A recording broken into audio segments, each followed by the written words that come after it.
الرحمن الرحيم الرحمن علم القرآن خلق الإنسان علمه البيان. Bismillahirrahmanirrahim. Assalamualaikum warahmatullahi wabarakatuh. A'udzu billahi minasy syaithanir rajim.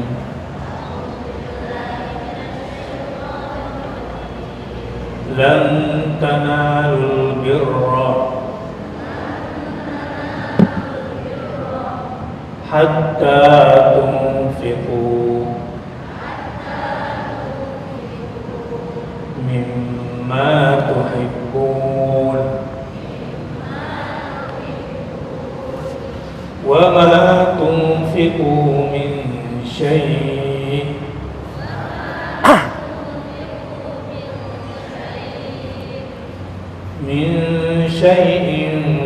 fa inna Allaha bihi alim.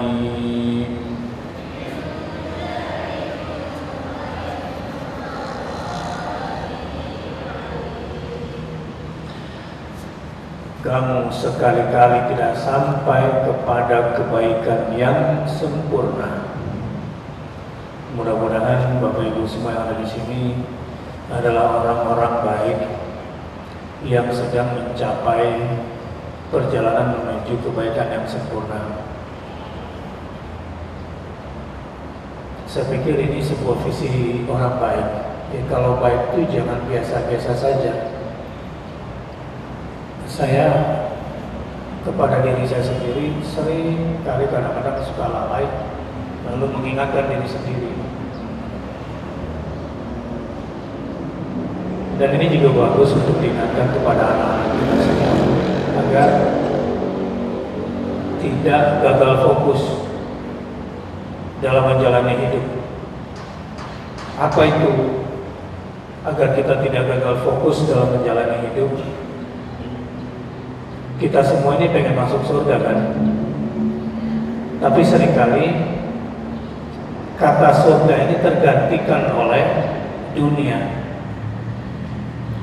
Kata surga ini seringkali tergantikan oleh harta. Kata surga ini kemudian tergantikan oleh duit.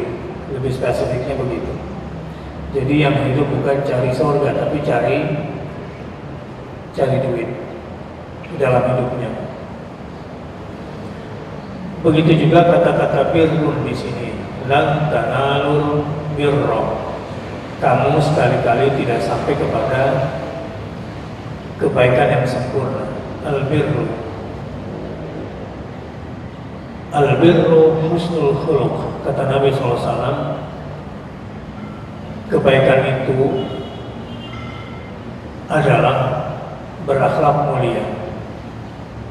Artinya, kebaikan yang sempurna itu tidak cukup hanya dengan niat saja, tapi harus diwujudkan dalam bentuk akhlak yang mulia. Begitu juga sebaliknya, tidak cukup hanya ditampakkan saja, tetapi niatnya tidak lillahi ta'ala. Nah, menjadi orang baik itu jangan tanggung-tanggung. Kalau saya tanya dengan bapak-bapak misalnya, nanti kira-kira di akhirat ketika dibangkitkan nanti itu ingin bergabung dengan kelompok yang mana? Kalau minggu lalu saya katakan, berharaplah mudah-mudahan berada di belakang persis pasukannya Rasulullah SAW, persis di belakangnya Rasulullah SAW bersama para syuhada Badar, bersama para syuhada Uhud, bersama para syuhada Khaybar, dan orang-orang yang menginfakkan hartanya, menginfakkan semua yang dia miliki bahkan sampai nyawanya, yang berjuang bersama Rasulullah SAW. Nah, itu kalau ingin jadi orang elit, kelompok elit yang sesungguhnya. Ini yang saya sebut dengan agar kita tidak gagal fokus dalam menjalani hidup itu. Hidup ini kan ingin masuk surga. Kepada anak-anak kita juga harus begitu. Sering-sering digambarkan. Karena setan seringkali menggagalkan fokus kita, apalagi di hari ke-13 begini. Setan tuh cerdas banget. Nggak mungkin deh setan itu biarkan kita 1 bulan ini berbuat baik, sementara sudah 11 bulan kita digoda oleh dia. Ada yang jatuhnya hari ke-5, ada yang jatuhnya hari ke-6, ada yang jatuhnya hari ke-10, ada yang gagal fokusnya hari ke-13, ada yang gagal fokusnya hari ke-26. Itu sudah dirancang semua oleh setan. Contoh begini, yang sudah mulai malas-malas nih Ramadannya, baik malas tarawihnya, mulai gagal fokus tadarusnya, kan ada nih yang mulai kendor juga tahajudnya, yang mulai gagal fokus lagi sedekahnya, mulai kendor lagi, pikirannya mudah terkacaukan. Nah, saya coba ingin ingatkan di sini agar kita tidak gagal fokus, agar kita serius. Ya, ini bulan baik. Lan tanalul birra, kamu sekali-kali tidak sampai kepada kebaikan yang sempurna di bulan Ramadan ini khususnya. Hatta tunfiqu mimma tuhibbun, sebelum kamu menafkahkan sebagian harta yang kamu cintai. Jadi memberi yang paling kita cintai dengan rasa cinta, memberi yang dicinta dengan cinta. Nah, sampai di sini. Memberi yang dicinta dengan cinta. Ini kalau tidak ingin gagal fokus. Apa saja bentuknya terserah. Waktu yang paling dicintai untuk tidur diberikan di jalan agama Allah. Apalagi misalnya harta yang disimpan yang paling dicintai diberikan di jalan Allah. Apalagi misalnya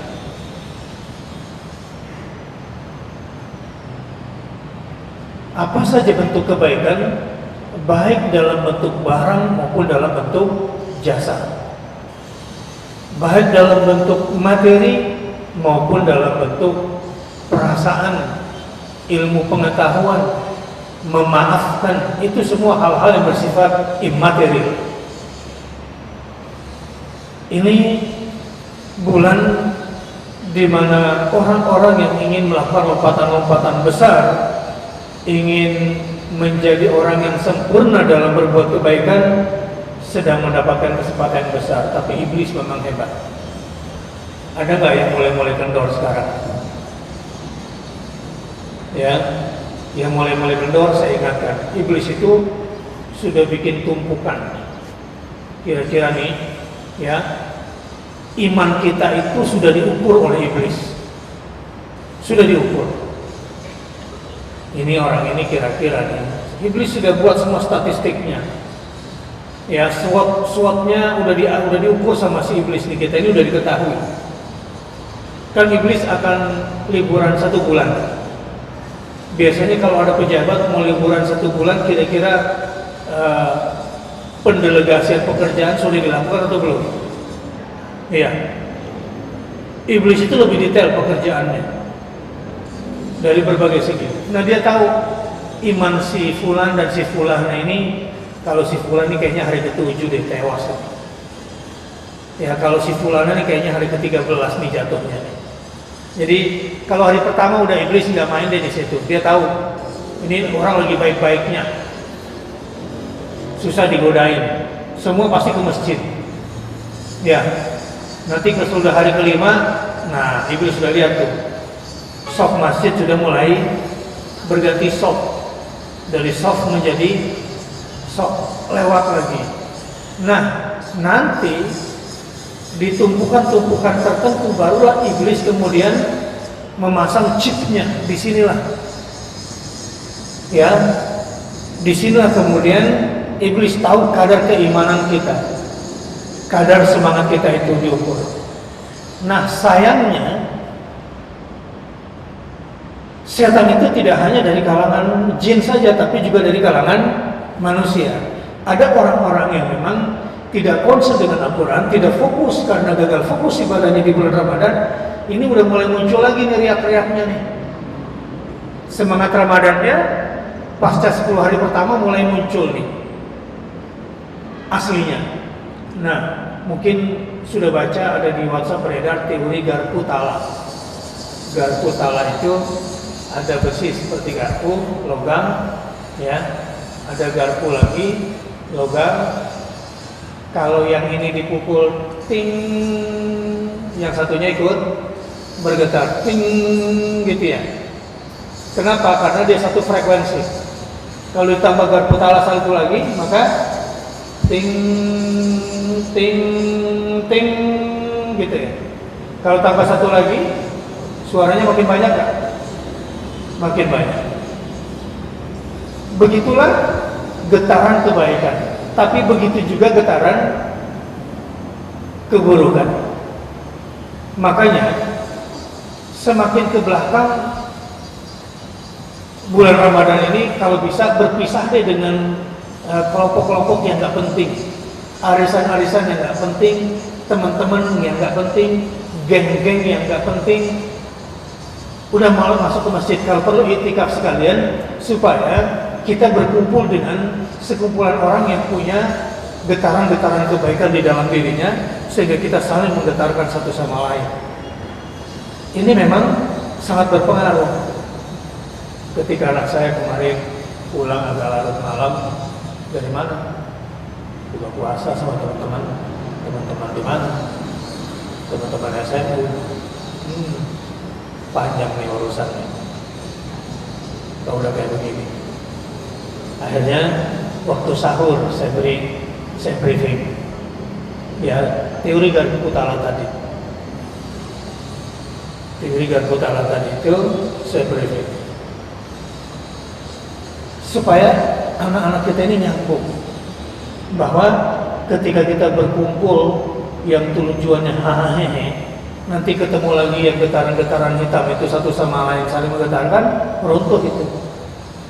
Makanya Rasulullah SAW di penghujung akhir hayatnya itu 20 hari berada di masjid, tidak berinteraksi dengan dunia luar, tetapi garpu tala kebaikannya sampai keluar getarannya itu, keluar masjid itu, dan dia tidak banyak berinteraksi dengan manusia. Nah, lan tanalul birra hatta tunfiqu mimma tuhibbun.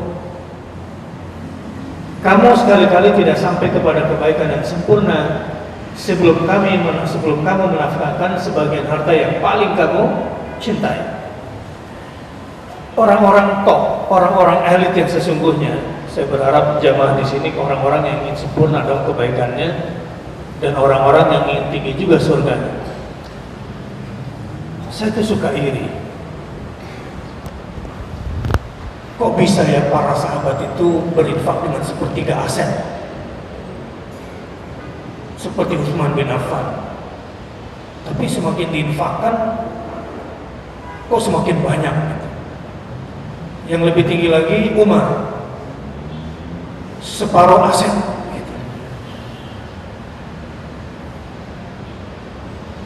Betul-betul mereka itu merasakan getaran hatinya sampai bergetar ketika dia berinfak dan melakukan kebaikan itu. Bahkan kalau perlu nyawanya sekalipun. Saya ingat sekali ketika kiai saya di pesantren dulu mendoktrin saya dalam bahasa Jawa yang tidak saya pahami dulu, tapi saya hafal sampai sekarang. Bondo, bau, pikir, lek perlu sak nyawane pisan. berikan semua yang terbaik yang kamu punya, anak-anakku sekalian. Saya ingat sekali, anak-anakku sekalian, berikanlah yang terbaik yang kamu miliki, yang paling kamu cintai. Bondomu, harta bendamu, bahumu. Silakan tafsir sendiri, saya kira mengerti. Pikiranmu, ilmu, lek perlu sak nyawamu. Kalau perlu nyawamu kau serahkan itu. Dan itu betul-betul dia baktikan, dia contohkan. Artinya di zaman-zaman seperti ini nih, masih ada orang-orang yang punya totalitas hidupnya itu untuk kebaikan. Jamaah rahimakumullah, bapak-bapak, ibu-ibu harus mengambil bagian dalam hal ini. Dan ketahui ini, dan apa saja yang kamu infakkan, kamu nafkahkan, maka sesungguhnya Allah mengetahuinya. Jadi kalau Allah mengetahui, maksudnya apa nih? Kalau Allah tahu, ya Allah balas dengan kasih sayangnya, Allah balas juga dengan cinta, Allah balas dengan ridhonya. Dan keriduan yang paling tinggi adalah kalau Allah sudah memperlihatkan wajahnya pada kita satu hari kelak di surga itu. Orang-orang yang bisa melihat wajah Allah adalah orang-orang yang memberikan yang dicinta dengan cinta karena cintanya kepada Sang Pemberi cinta, Allah Subhanahu wa Ta'ala. Bagaimana Rasulullah? Saya coba tadi merenungkan, tadabburkan sebuah hadis Rasulullah Sallallahu Alaihi Wasallam. Karena Rasulullah Sallallahu Alaihi Wasallam, kata Ibu Abdullah bin Abbas radhiyallahu anhu, ajwadun nas. Rasulullah Sallallahu Alaihi Wasallam itu adalah orang yang paling dermawan. Menjadi orang dermawan itu, kemarin di acara tabung infak, saya berbahagia sekali. Bukan di angka, angka itu menjadi relatif. Kebahagiaan saya itu ketika orang-orang berlomba-lomba dalam kebajikan, saling menggetarkan satu sama lain. Ketika tercabut rasa bakhil, ketika terhapus rasa kikir, ketika terbebas jiwa daripada penghambaan materi. Allahu Akbar. Betapa bahagianya orang-orang yang sudah bisa keluar dari penghambaan terhadap materi itu dan berani melakukan hal-hal besar dalam hidupnya. Orang-orang seperti itu, mungkin kalau saya boleh bersaya-saya sedikit, nggak kepikir nih sama saya nih untuk punya banyak IMB pakai nama Bakhtiar Nasir gitu. Nggak terpikir di kepala saya untuk punya tanah berhektar-hektar atas nama gue gitu. Nggak terpikir punya rumah di mana-mana atas nama saya pribadi gitu. Enggak, kenapa? Karena dari dulu saya doktrinkan kepada diri saya sendiri, capek bawa laporan banyak-banyak nanti berhadapan dengan Allah Subhanahu wa Ta'ala. Pertanyaannya memang cuma dua, jawabannya itu bererot.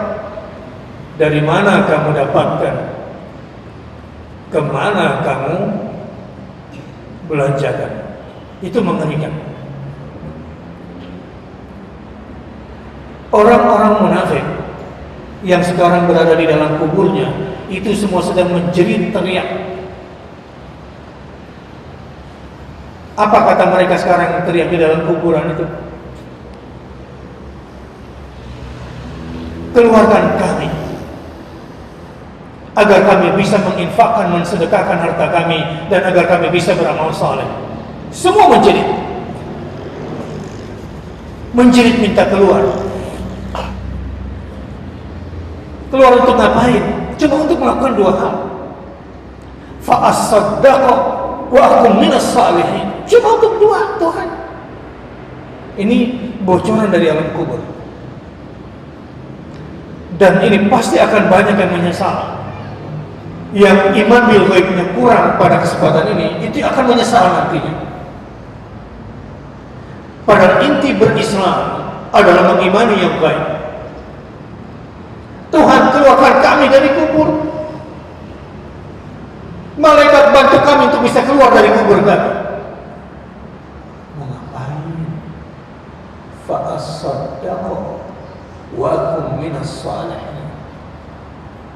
Keluar hanya untuk berinfak, bersedekah dan ingin beramal soleh walau 1 detik saja. Karena betapa berat siksanya.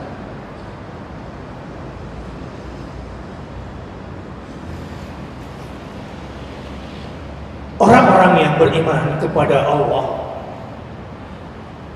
orang-orang yang beriman kepada yang gaib, orang-orang yang mencontoh Rasulullah SAW dalam menjalani hidupnya, biasanya memang orang yang dermawan.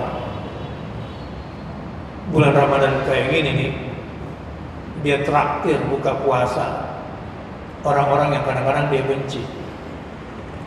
Dia sedekah yang banyak biasanya untuk mencerabut syaitan.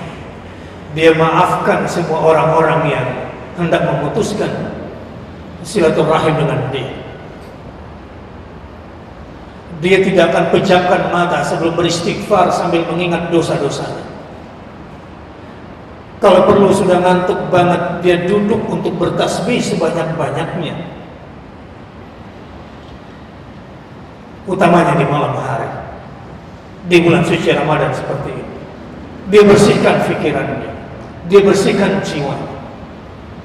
Karena Al-Quran tidak masuk kepada jiwa-jiwa yang kotor, kepada jiwa-jiwa yang bakhil, jiwa-jiwa yang kikir itu.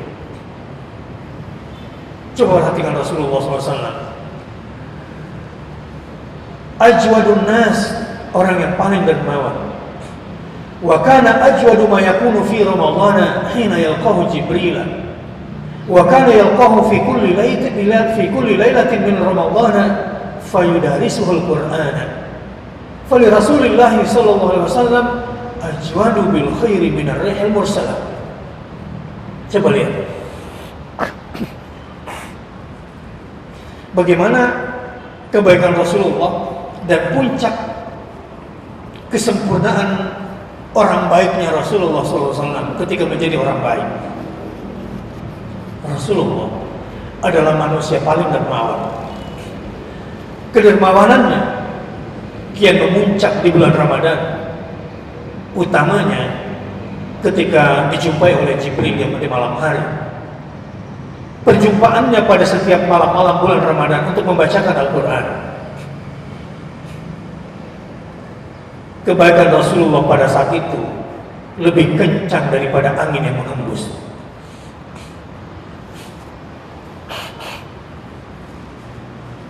Saya coba bantu mentadaburi hadis ini dari belakang.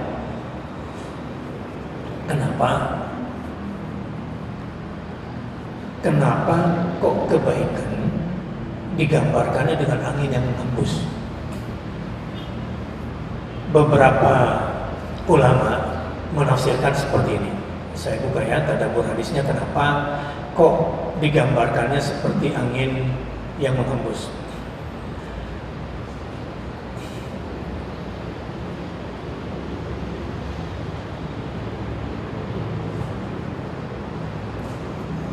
Ini wa'abbara bil mursalah isyarah ila dawami hububiha birrahmah.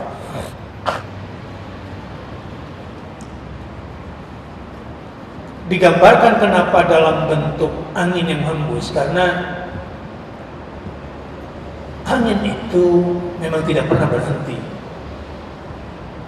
berhembus, meniupkan kelembutan, kesejukan dan kelapangan bagi manusia untuk bernafas, menghilangkan dari rasa panas dan mencukupkan manusia-manusia yang membutuhkan ketenangan. Tetapi yang paling penting, angin di sini menggambarkan rahmat, kasih sayang Allah Subhanahu wa Ta'ala. Pernahkah ada di antara kita yang rebutan oksigen? Saya kira tidak pernah. Dan itu adalah bagian yang tidak dirasakan oleh manusia dari proses sebelum menjadi angin itu.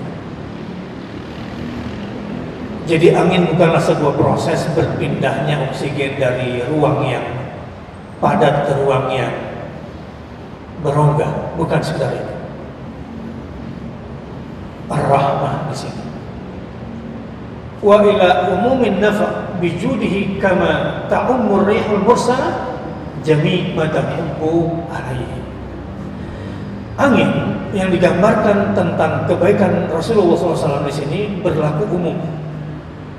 Ada banyak peristiwa alam yang diuntungkan oleh akibat hembusan angin itu. Di antaranya misalnya pertemuan antara putik sari yang satu dengan putik sari yang lain, sehingga terjadilah proses pembuahan di situ. Apalagi manfaat angin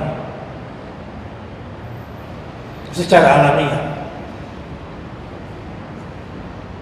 mendorong awan misalnya untuk dihujankan tetesan-tetesan air embun di awan itu pada titik-titik yang Allah kehendaki. Apalagi misalnya angin itu bagi lautan, bukan cuma bagi pohon, bagi hewan.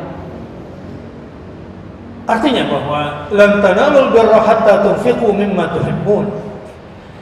Pemberian yang didasari karena ingin menyempurnakan kebaikan, ingin menjadi orang baik yang sempurna, itu tanpa dirasa. Ketika kita mengunjungi saja, belum membantu dia berobat, hanya mengunjungi saja yang sedang sakit, belum kita bantu dia biaya berobat, itu sudah jadi sesuatu yang bermanfaat kan? Ya.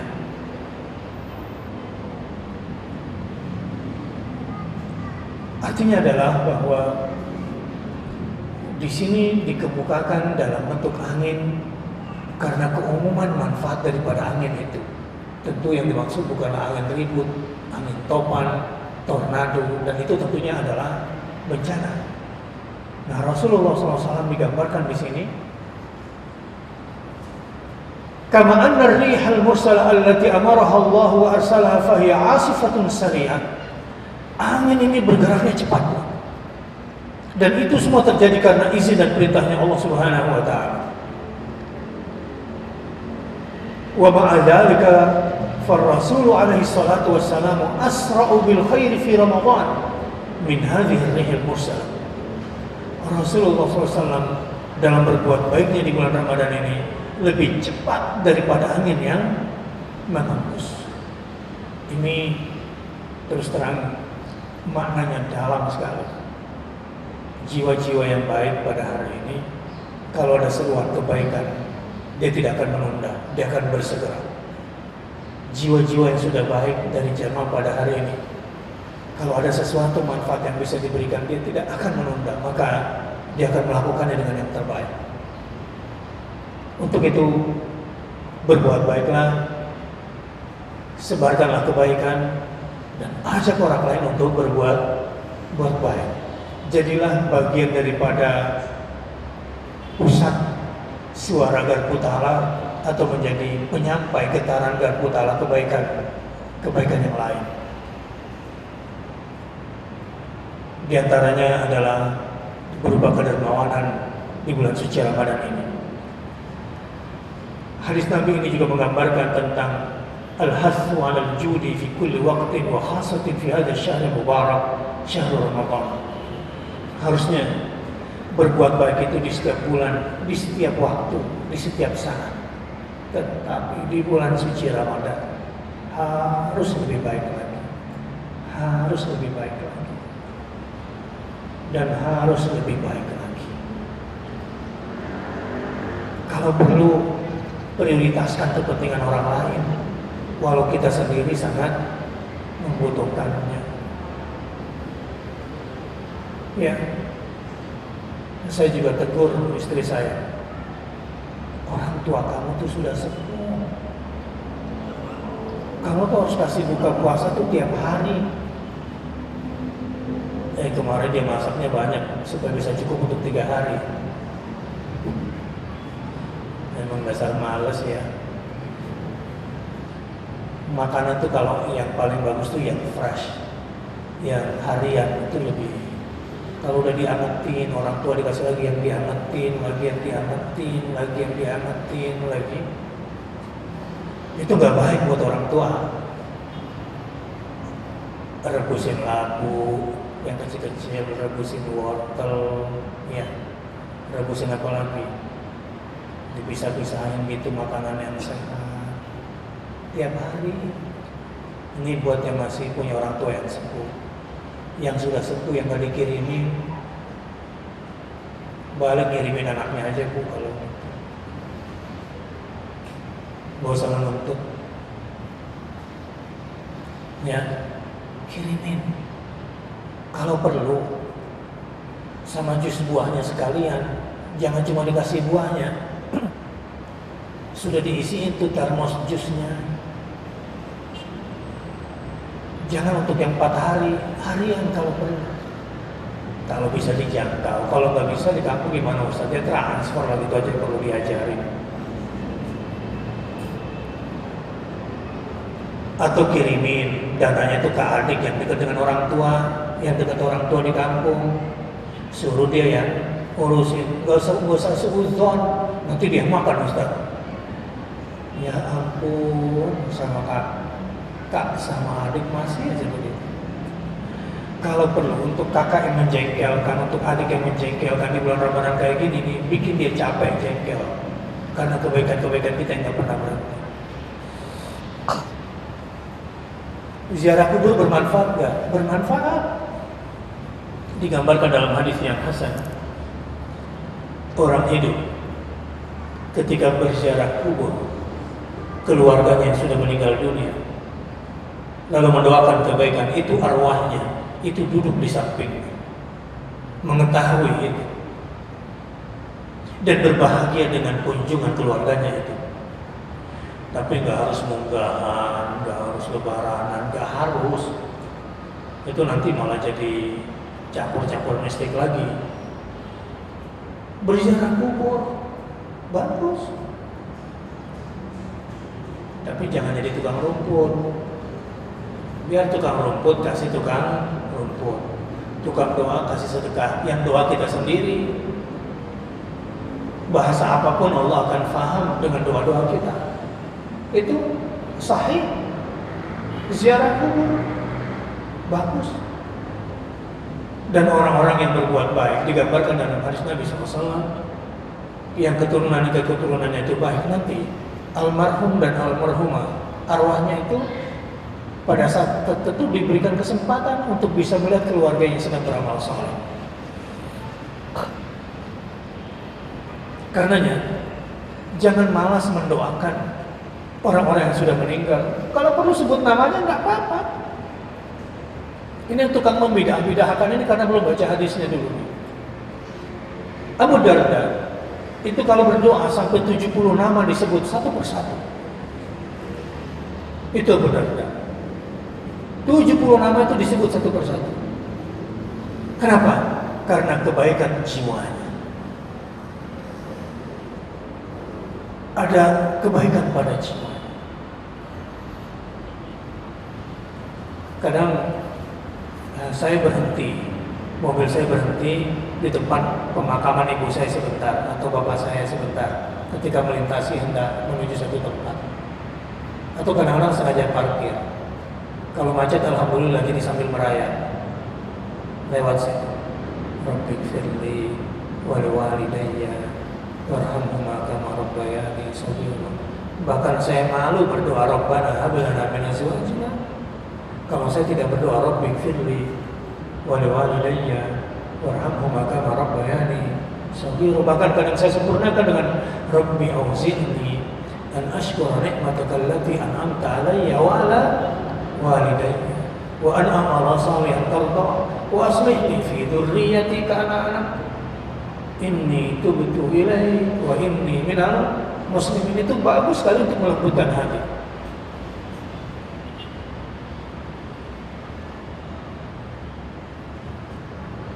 Dan menurut Imam Nawawi, di antara tafsir hadis ini yang bagus juga adalah ziaratus sholahah, berziarah mendatangi rumahnya orang-orang yang saleh dan salihah,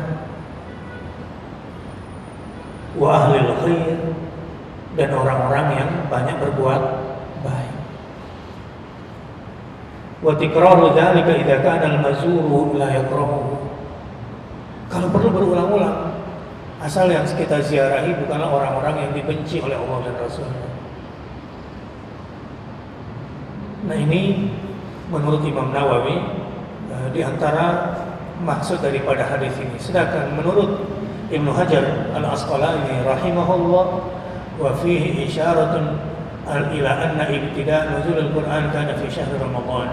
Hadis ini menunjukkan bahwa Quran itu diturunkan pada bulan Ramadan, lianna nuzulahu ila as-sama'i dunya jumlatan wahidah, karena turunnya Al-Quran pada bulan Ramadan dari Lauhul Mahfuz langit dunia itu sekaligus. Karena fi Ramadan, kama sabata fi hadis Ibn Abbas, sebagaimana yang ditetapkan di dalam hadis Ibn Abbas. Fakana Jibril yata'ahaduhu fi kulli sanatin fiha fayu'ariduhu bima nazala alaihi min Ramadan ila Ramadan. Setiap bulan Ramadan Jibril itu turun untuk kemudian menagih hafalan Rasulullah yang sudah turun di antara Ramadan yang satu dengan Ramadan tahun berikutnya. Ibu-ibu, sudah berapa hafalan dari Ramadan tahun lalu sampai Ramadan tahun ini? Kalau nggak nambah, memang nggak komit ya. Kalau nggak nambah.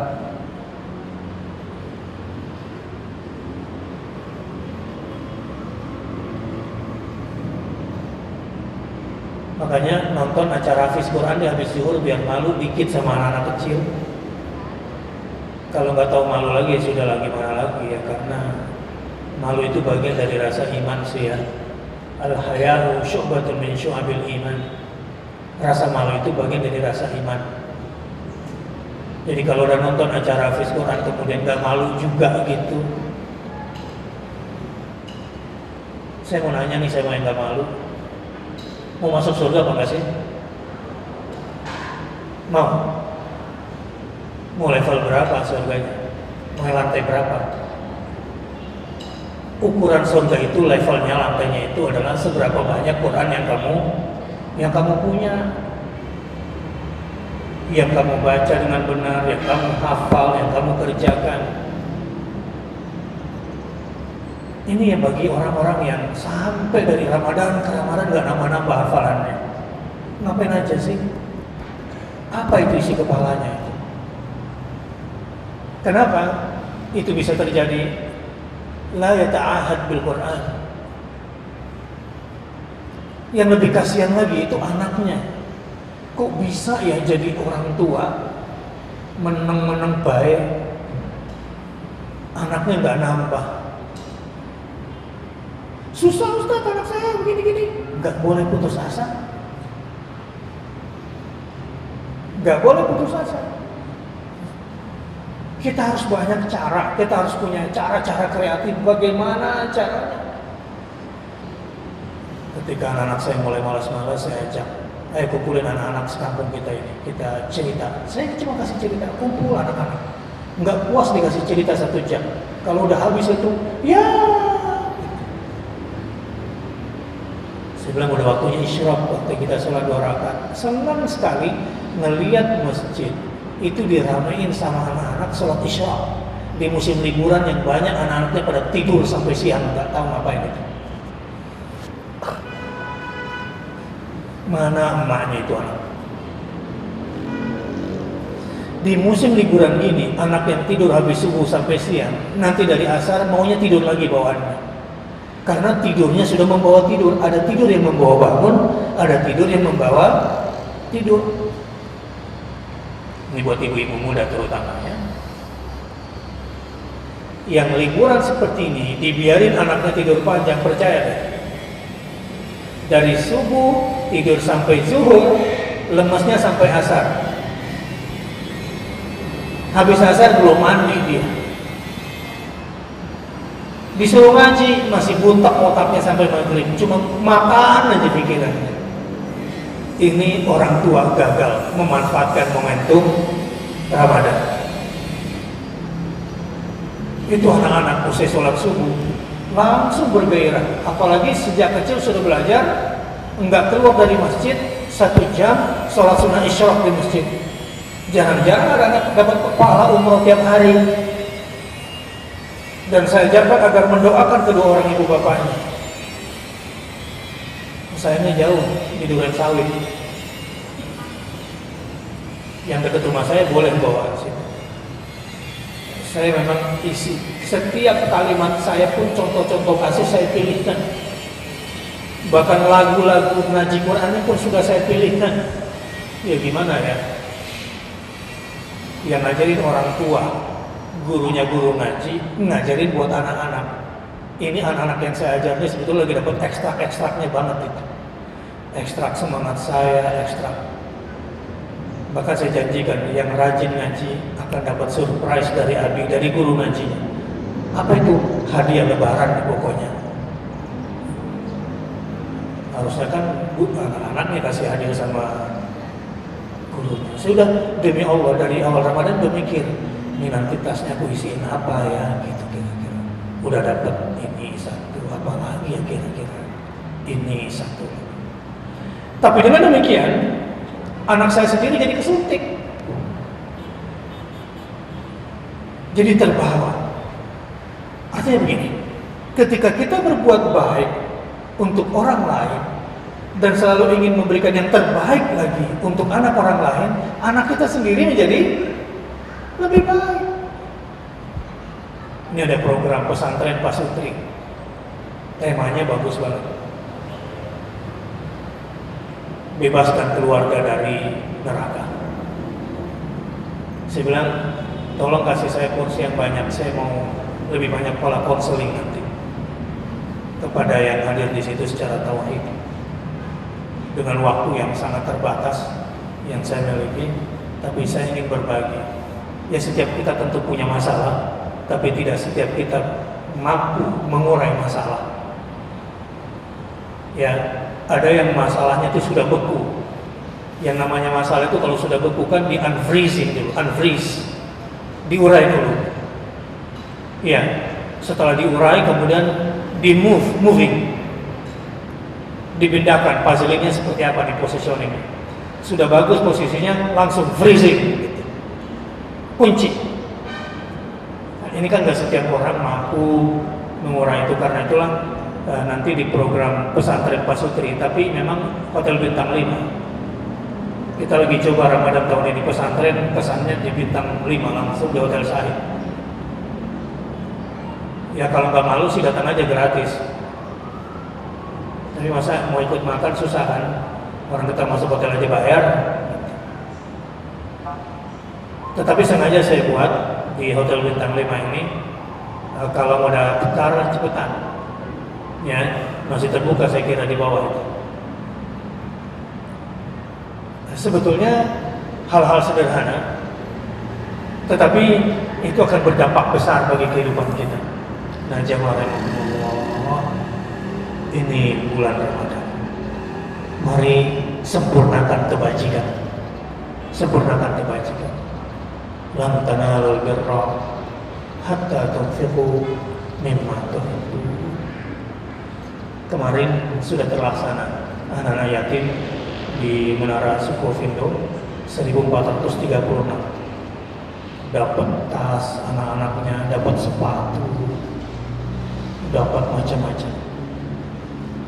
Tapi terus terang saya masih sedih. Ada anak-anak yatim lebih menderita lagi di Syria. Anak-anak yatim yang lebih menderita lagi di Gaza, di perbatasan Jordania. Ya Rabb, bagaimana saya harus mengirim banyak? Sebab kalau mengirim ke sana cuma 10 juta, 20 juta, nggak berasa. Mikirkan anak-anak yatim itu yang tidak ada ayahnya, tidak ada ibunya, yang makanannya kadang makan, kadang tidak, yang pakaiannya tidak Allah.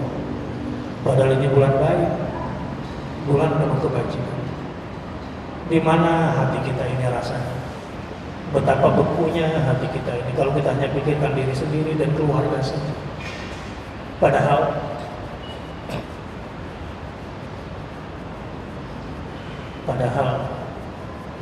kalau kita memikirkan orang lain, anak-anak yatim, apalagi anak-anak yatimnya para mujahid, Allah Akbar. Ini bukan anak yatim yang ditelantarkan sama orang tuanya yang tidak bertanggung jawab. Yang saya bicarakannya adalah anak yatim para mujahid. Ingin sekali saya menjadi ayah bagi mereka. Ingin rasanya berbagi kepada anak-anak yatim.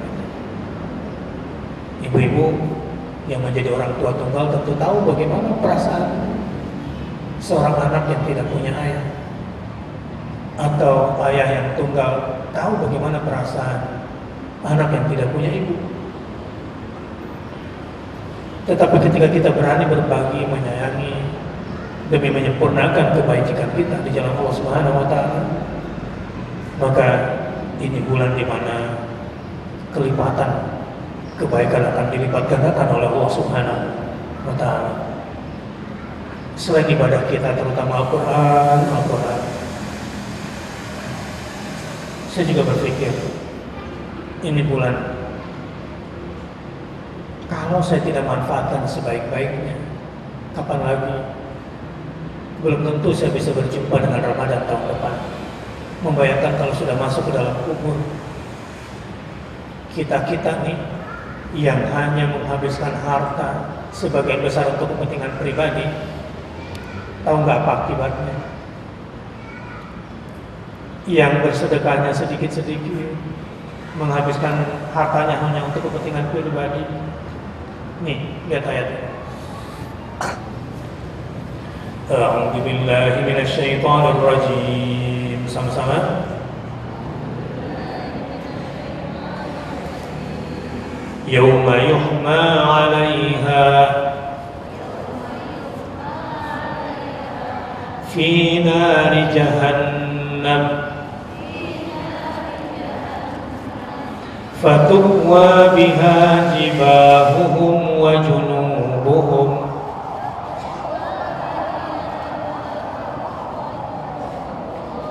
wa zuhuruhum hadza ma kanastum li anfusikum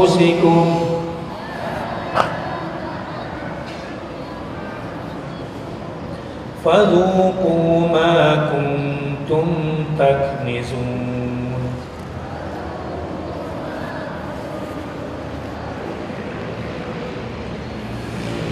Pada hari dipanaskan emas perak itu dalam neraka jahanam.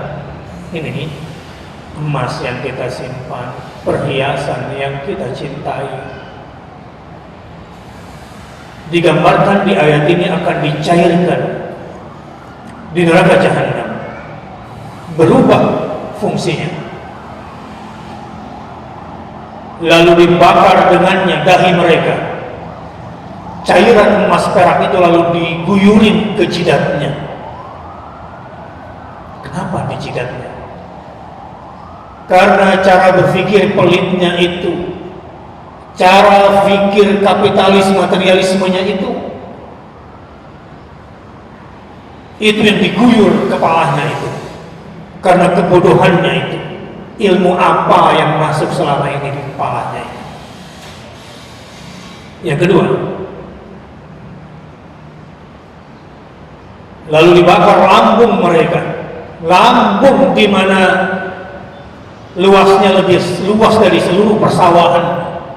Lambungnya orang-orang yang serakah dan pelik itu lebih dalam daripada lautan untuk dimasukkan berbagai macam makanan di dalamnya. Yang difikirkan nanti sore buka puasa yang enak, apa ya buat keluarga? Nggak mikirin makanan enak apa ya yang saya bisa berikan besok nih untuk ibu saya, Makanan enak apa yang bisa saya berikan untuk bapak saya yang sudah sepuh, yang sudah sendirian? Makanan enak apa yang bisa saya berikan buat keponakan saya yang yatim? Makanan enak apa yang bisa saya berikan buat adik saya yang sekarang sedang sakit dan suaminya kurang beruntung secara ekonomi? Makanan enak apa yang bisa saya berikan? Allah Akbar. Saya terus terang bangga dengan anak-anak muda di program Maidatur Rahman yang membagikan 78.230 sekian bungkus. Saya terus terang bangga pada mereka dan tersentuh. Pulang kerja kantor mereka belum makan. Motor-motor hampir nabrak mereka karena ingin mendapatkan bingkisan. Mereka sendiri belum berbuka puasa. Datang lagi dinas sosial DKI ngelarang pembagian karena disuruh sama Ahok. Karena bikin macet jalanan. Hebatnya nih anak gadis ini bilang sama orang di SOS DKI, Bapak punya surat tugas? Nggak ada, tapi besok saya datang ke sini lagi. Jangan bicara sama saya deh kalau baca nggak bawa surat tugas, pergi Bapak. Kamu ini bikin macet. Anak-anak bilang sama Ahok, yang kita bagikan ini di lampu merah yang lagi macet. Justru kita membantu mereka. Bapak bilang macet tuh. Saya tumpuk makanan saya di samping pos polisi itu. Dan kami sudah izin sama polisi. Polisinya yang marahin di sosnya Ahok itu. Maaf ya nyebut nama. Nama orang biasa ini gak apa-apa. Ya, kepada yang sudah milih Ahok saya mohon maaf.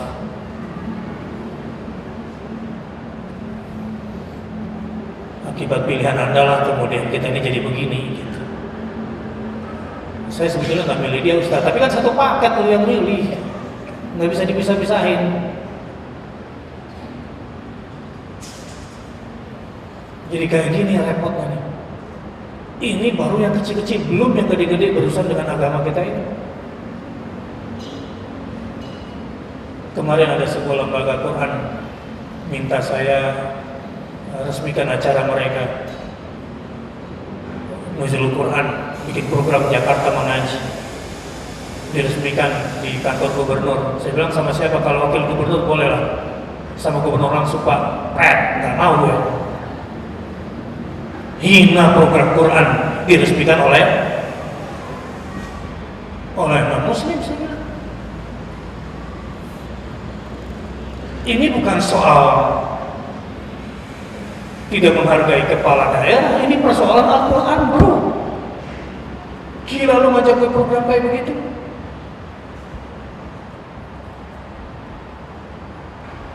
Dijadiin dagangan. Kok jadi ke situ lagi? Jadi kebajikan itu bukan cuma amar ma'ruf maksud saya, tapi juga nahi munkar, supaya pemikiran ini menjadi tegas, menjadi jelas. Nah, jadi orang-orang yang pelit tuh otaknya nanti itu diguyur pakai cairan emas dan perak, lambungnya pun disiram tuh pakai cairan emas dan perak. Bukan cuma itu tuh, punggungnya yang selama ini sebagai simbol beban kerja keras, usaha-usaha kerasnya selama ini hanya untuk segenggam berlian dan sebongkah batu akik gitu. Disiram punggungnya, dikasih punggung sama Allah cuma untuk cari yang gituan, hanya untuk mikirin dirinya sendiri. Ustaz, kok ngomongnya galak gitu? Bukan gue ngomong kayak gitu, lihat di ayat setelahnya. Ada maka nastum li anfusikum, nih harta bendamu yang kamu simpan untuk dirimu sendiri, ini makan tuh. Fadhuqu ma kuntum taknizun. Bukan cuma sampai di situ marahnya Allah, maka rasakanlah sekarang akibat dari apa yang kamu simpan itu. Kamu tuh keliru memahami apa yang disebut dengan investasi. Ngakunya investasi padahal berangkat dari jiwamu yang pelit. Orang-orang yang ingin sempurna kebajikannya sudah saya ingatkan tadi, tidak akan sempurna kebajikan sebelum kamu infakkan sebagian yang kamu cintai. Dan percayalah, kebajikan apa saja yang kamu lakukan sesungguhnya diketahui semuanya oleh Allah Subhanahu wa Ta'ala. Jadi mudah-mudahan sudah siap berbuat baik. Oke, demikian kita tutup dengan doa kafaratul majlis. Subhanakallahumma wa bihamdika asyhadu an la ilaha illa anta astaghfiruka wa atubu ilaik. Wassalamualaikum warahmatullahi wabarakatuh.